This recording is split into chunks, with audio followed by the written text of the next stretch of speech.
যানজট ও ব্যস্ততম নগরীর রাজধানী ঢাকা এখন প্রায় ফাঁকা। প্রিয়জনের সঙ্গে ঈদ করতে ঢাকা ছেড়েছেন নগরবাসী। যারা রয়েছেন তারা নির্বিঘ্নে ঘুরে বেড়াচ্ছেন খালি রাস্তায়। সড়কে শৃঙ্খলা রাখতে দায়িত্ব পালন করছে ট্রাফিক পুলিশ। নগরীর ব্যস্ত সড়কগুলোতে নেই চিরচেনা যানজট, ফুটপাতে নেই পথচারীদের ভিড়। কর্মব্যস্ত নগরী যেন বিশ্রামে গেছে।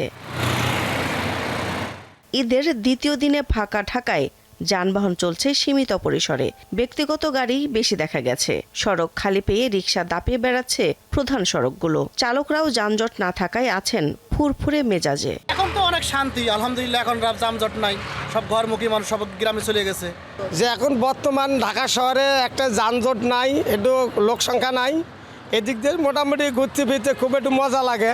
যানবাহনের চাপ না থাকলেও ট্রাফিক পুলিশের সদস্যরা সড়কে শৃঙ্খলা ঠিক রাখতে দায়িত্ব পালন করছেন। যদিও রাস্তাঘাট অনেক ফাঁকা, কিন্তু আমরা ডিসিপ্লিন শৃঙ্খলা বজায় রেখে ট্রাফিক সিগন্যাল মেনে আমরা দায়িত্ব পালন করতেছি। এখন এই জায়গাটা ফাঁকা, কোনো লোকজন নেই। মনে হচ্ছে যে হ্যাঁ, পুরোটা পার্ক। ঢাকা সিটি নেই, পার্কের মতো হয়ে গেছে। মানে পরিবেশ এখন সুন্দর না, আপনার ধুলাবালি কম, রাস্তার যানজট কম, এরকম ঢাকা শহরই তো আমরা চাই। টানা 9 দিনের ছুটি শেষ হবে আগামী শনিবার। এরপরই বদলে যাবে ঢাকার চিত্র। আবারও শুরু হবে সেই চিরচেনা যানজট ও ভোগান্তি। দিলশা দানি, দীপ্ত সংবাদ, ঢাকা।